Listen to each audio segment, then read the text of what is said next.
2002 সালের ভোটার তালিকায় নেই সাংসদ পার্থ ভৌমিকের মায়ের নাম, তাহলে তিনি ভারতীয় নয়। যদি তাই হয় তাহলে ভারতীয়দের নাগরিকের ভোটে জয়ী সকল সাংসদ বিধায়কের পদত্যাগ করা উচিত প্রধানমন্ত্রী নরেন্দ্র মোদীরও।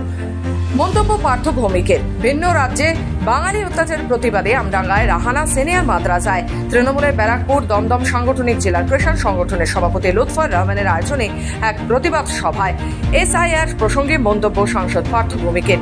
পার্থর আরও দাবি, যদি 84 বছর বয়স হওয়া সত্ত্বেও 2002 সালে ভোটার তালিকায় তার মায়ের নাম না থাকে তাহলে 2024 সালে ভোটার তালিকা ভুল ভোটারদের ভোটে নির্বাচিত প্রধানমন্ত্রী বা অন্য সাংসদ বিধায়কেরা প্রত্যেকেরই পদত্যাগ করা উচিত। প্রধানমন্ত্রীকেও বিজেপি শাসিত অন্য রাজ্যে গিয়ে বাঙালিরা বাংলাদেশি তকমায় লাঞ্ছিত হচ্ছে। এই অভিযোগে আগামী 30 এবং 31 আগস্ট গান্ধী মূর্তির পাদদেশে প্রতিবাদ সভার আয়োজন তৃণমূলের, আর তারই পূর্ব প্রস্তুতি হয়ে গেল আমডাঙ্গায়। এদিন সাংসদ ছাড়ার এই মঞ্চে উপস্থিত ছিলেন বিধায়ক রফিকুর রহমান, আমডাঙ্গা পঞ্চায়েত সমিতির সভাপতি আনিসুর রহমান, প্রাক্তন মন্ত্রী পূর্ণেন্দু বসু, দমদম ব্যারাকপুর সাংগঠনিক জেলা কৃষক সংগঠনের সভাপতি লুৎফর রহমান প্রমুখ। তাকে এতগুলো নথি জমা দিতে হবে, মা বাবার বার্থ সার্টিফিকেট জমা দিতে হবে।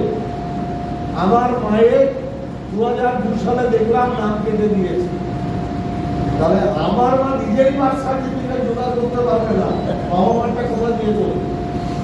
তার মানে আমি আমার মার ছেলে পার্থ ভৌমিক, আমার নাম ভোটার লিস্টে আছে আমার মায়ের নাম,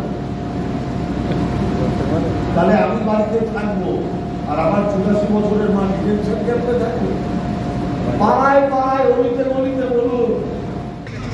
টিটাগড় জেলা পার্টি অফিসে একটা ভালো অনুষ্ঠান হয়েছিল, প্রথম অনুষ্ঠান, সেখানে প্রায় 400 লোক হয়েছিল। আজকে এখানে তো হল ভর্তি ছিল। প্রস্তুতি কি রয়েছে? প্রস্তুত আছে আমরা 30-31 আগস্ট গান্ধী মূর্তির পাদদেশে দমদম ব্যারাকপুর থেকে 30টা বাস নিয়ে আমরা যাবো এবং ট্রেনে প্রচুর মানুষ যাবে। আমরা 4000 লোক যাবো দমদম ব্যারাকপুর থেকে গান্ধী মূর্তি পাবো। হয়তো তো বললাম, যদি আমাদের নেতা অভিষেক বন্দ্যোপাধ্যায় বলেছে যদি ভোটার লিস্ট ভুল থাকে তাহলে 2024-এর ভোটার লিস্টও ভুল।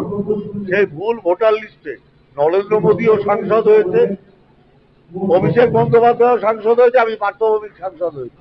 তাহলে আমাদের সাংসদদের তাহলে আর সাংসদ থাকা উচিত না, কারণ আমরা ভুল ভোটারের দ্বারা নির্বাচিত সাংসদ।